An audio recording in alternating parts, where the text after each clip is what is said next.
Good morning. Today I feel much better. I think I'm 90% done my sickness, and this is gonna be the first full week, so I need all the energy I can get. Let's get started on the supplements. Creatine.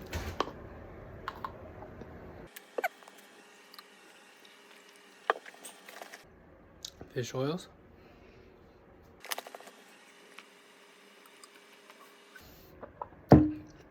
Let's go. I just wanted to highlight this new tripod I have. That's how I was able to capture this footage today. It's really sturdy and easy to use. It also functions as a selfie stick. Check out my new mic setup. I also upgraded my mic setup. As you can see, I'm really happy about it. Today's mindful meditation felt weird. It's my fault. I didn't get to do it on the weekend, so. Today I'm with my little sister Annie. Hello. So today's Monday. Do you have a motivational quote for everybody? Yeah. What you got? Don't stop when you're done. Stop when you're finished. Oh, what does that mean? You should never quit before you're done. Stuff. Okay. Alright, you heard it here. Today on the bus I saw this origami. Weather is much nicer. Today we're just doing very straightforward chest day. As you can see, not that many exercises. To get started, this is one of my favorites. This is how I get over plateaus. Basically, you just load a plate onto the bench press and you do sets of 10 with 1 minute 30 exercise inclusive. So after you finish your set, you get the remainder of 1 minute 30 to do whatever you want. That one killed me. I only did 6 sets of 10 plus 7 singles. Right after, we're just gonna hop on to partials. I'm not half repping. This is intentional. Basically, I'm focusing on the bottom half of the lift, as I think that is my weak point during heavy bench press. I'm not sure if people paid attention, but last week basically I flailed my arms trying to get the weight up. So 3 sets of 8 on those. Right into incline dumbbell press. For this one, the bench is set at 45 degrees and we want to keep the intensity up, good form, and really squeeze at the top for the upper chest. This is better than incline bench press as it gives more shoulder mobility. Today is Monday, so we're doing Motivational Monday, and I just wanted to tell you a little story. Hopefully you can get inspired by this. When I first arrived in Canada, in gym class, they wanted us to do push-ups, and I physically could not do a single push-up. But I practiced on my own because I felt so embarrassed for the first time when everyone else in my class, even the girls, seemed to be able to do the push-ups, but I couldn't. So I also started with partials and on my knees doing, quote-unquote girl push-ups.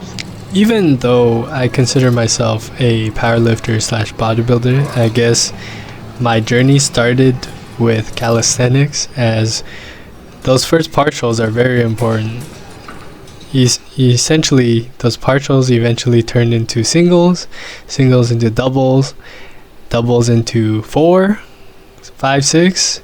Next thing you know, I became the best push-up person in my gym class, and everyone was impressed, and I would do push-up contests all the time, and it didn't feel like anything anymore. At some point, that obsession with push-ups turned into the gym, and I found bench press. At the start, it was brutal to just even bench press 25 pounds on each side. And now I would argue bench press is one of my better lifts.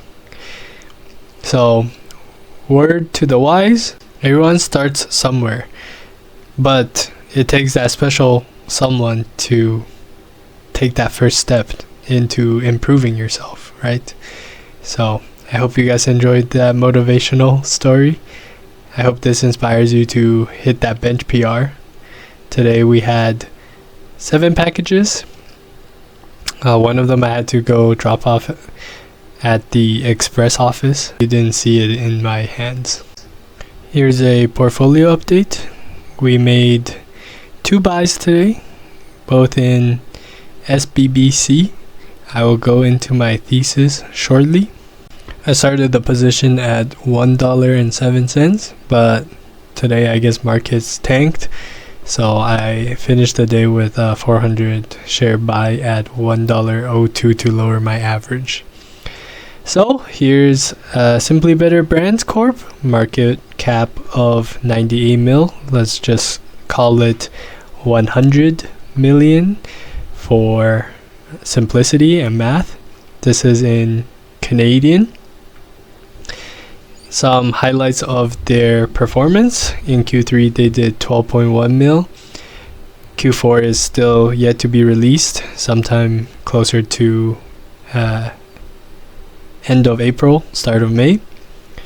The story that is of most interest is TrueBar. It represents most of their revenue, as you can see, 11.5 out of 12.1. They are in most large retailers, so you can actually go try their TrueBar products. We're just gonna click through their corporate update. This is their most recent one. But before that, I want to highlight this chart that has been composed by fellow shareholders. This highlights some of the most popular other bars on the market that has been bought out by giant food conglomerates. As you can see, most of them were bought out between 3 and 5 times sales, and I don't think TrueBar would be any different. But yeah, let's go into some of the specifics now. So as you can see, 124% year-over-year growth for TrueBar once CEO switch up, and the stock price naturally followed. They, in 2024, they also got rid of Pircana. That one, the margins were really bad and was a dragger on the financials. So currently what we care about is TrueBar.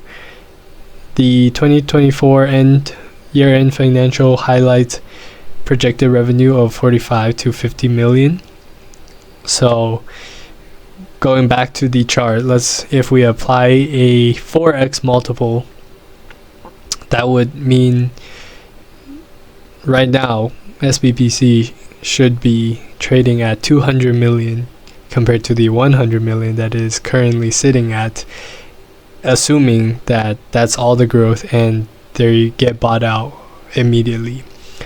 That is not, however, the case, as management knows this is the hand that they want to be playing.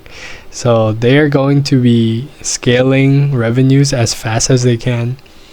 And you see that with some of the most recent deals where they are pushing hard into Sam's Club, for example, all over the US. And they are aiming for similar levels of growth as highlighted by the 124% year-over-year growth.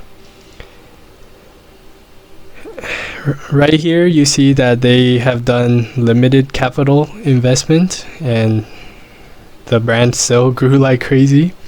I personally got to try TrueBar like a year ago, and I found them in Superstore. And as you can see, those Amazon sales are just crazy numbers. They also opened up a revolving line of credit recently, so they have capital to tap into should they see expansion opportunities. So hypothetically, if they can match their growth in 2024 into the end of 2025 and they double their revenues again, I think if they sit at an annual revenue rate of 100 million, applying a 3 to 5 multiple with future growth on the horizon, it is not unreasonable to see a $500 million buyout. You can also see that their social media game is on point. Their packaging is really colorful and eye-catching. And the management themselves knows how much their brand is worth, right?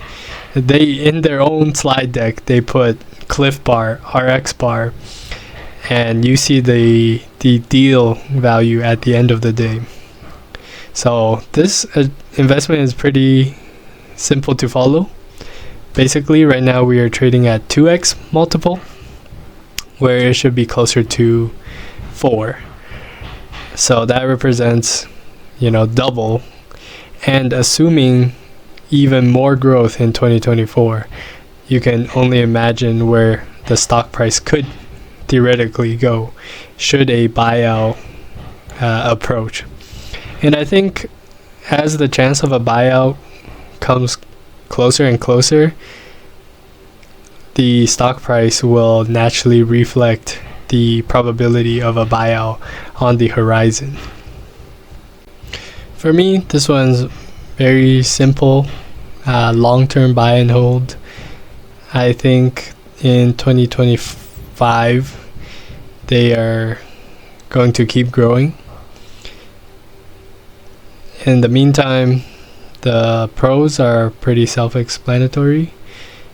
And the one thing I don't like is how concentrated the coverage of this stock is by one group known as Klaus.